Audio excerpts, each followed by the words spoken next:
Now, it is truly my pleasure to bring to the stage the President of Ghana, President Akufo Addo.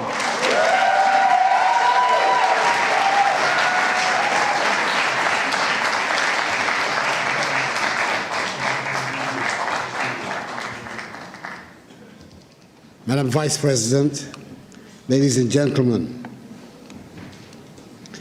I thank the African and Diaspora Young Leaders Forum for making me part of this conversation and for the opportunity to deliver these remarks at the closing plenary in the presence of the U.S. Vice President, the Honorable Kamila Harris, and in this spectacular building, so admired by all Ghanaians, and indeed by all Africans, as it was designed by one of the foremost architects of his generation, the globally acclaimed Ghanaian architect, David Adjaye.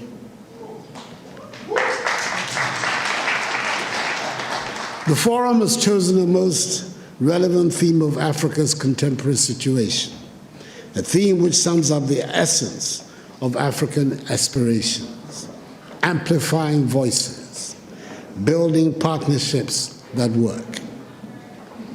I've stated it before, that it sometimes appears the words Africa and Africans have more resonance outside the continent than inside.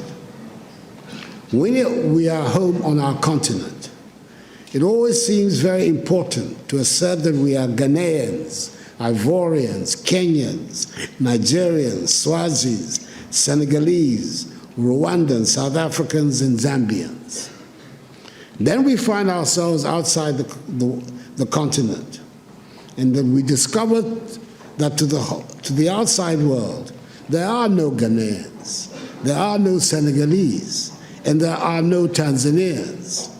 There are only Africans, and we are all simply Africans. The lesson for me is clear. Our destinies are intricately linked with each other, and we're talking not only about those of us on the continent, but about the Africans in the diaspora as well. You can be an honors graduate from any of the top universities of this country. You can be a second or third generation American, and you can be in a well-paid job. If there's an outbreak of Ebola someplace on the African continent, you are an African. Anyone, everybody in a position of leadership in Africa today thus has his or her work cut out.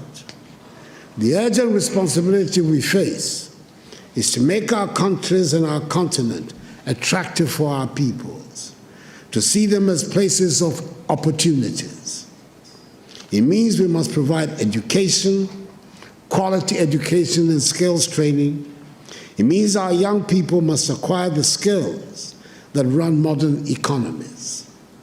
The impact of a successful Africa on the image and standing of Africans in the diaspora applies with equal force to the image and standing of her sons and daughters who go by the name African Americans, and indeed to all her kith and kin in the Americas and the Caribbean. There's a lot of room for your perspectives and energies back in Africa.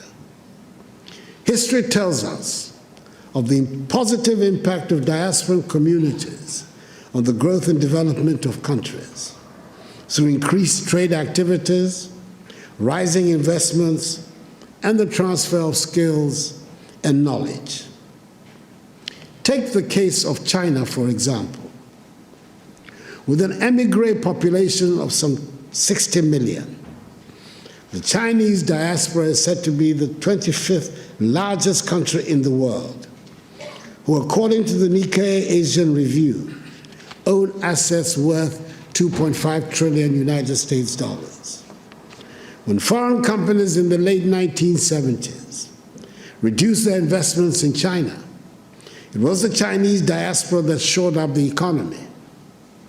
According to the Washington, D.C.-based Migration Policy Institute, MPI, half of the foreign direct investment that is some 26 billion United States dollars, that transformed China into a manufacturing powerhouse in the 1990s, originated from the Chinese diaspora. That is the rationale of Ghana's initiative of Beyond the Return, which is building on the considerable success of the Year of Return and the renewed enthusiasm around building Africa together. We must work to help change the African narrative, which has been characterized largely by a concentration on disease, hunger, poverty, and illegal mass migration. Let us all remember that the destiny of all black people, no matter where they are in the world, is bound up with Africa. We should never forget that famous admonition of the celebrated Jamaican reggae star Peter Tosh, when he said, and I quote, "Don't care where you come from, as long as you are a black man, you are an African," unquote.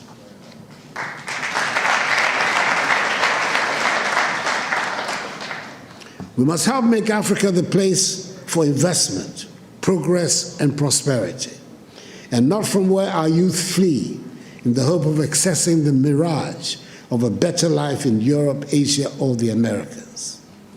That is what the Beyond the Return seeks to do, so we can derive maximum dividends from our relations with the diaspora in mutually beneficial cooperation and as partners for shared growth and development. The second half of the 20th century witnessed a great blow for human progress and freedom when the African peoples, in the wake of Ghana's shining example, liberated themselves from the colonial and imperialist yoke and the racist ideology of apartheid and emerged as free, independent peoples to construct new nations of hope and advancement. The first half of the 21st century should consolidate this development and see the growth of modern, prosperous, technologically advanced nations within a united Africa, which would make a reality of the dream of the 21st century as the African century and bring dignity and respect to black people all over the world. We've done enough talking, and dare I say we've had enough conferences and workshops.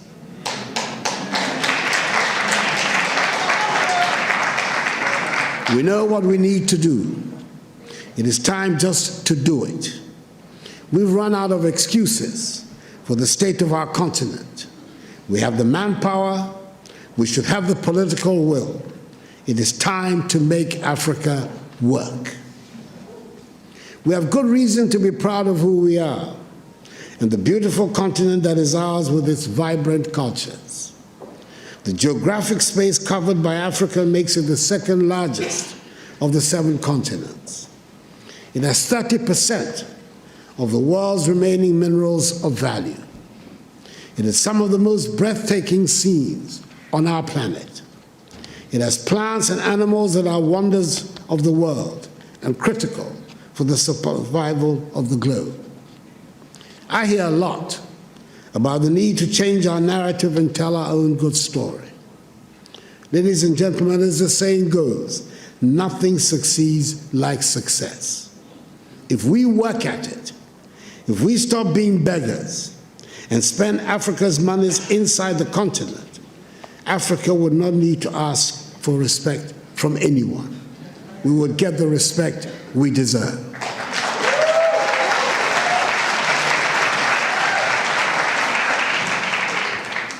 Over 30 years ago, one of America's most prestigious Ivy League universities offered a course in Mandarin, which for years had virtually no takers.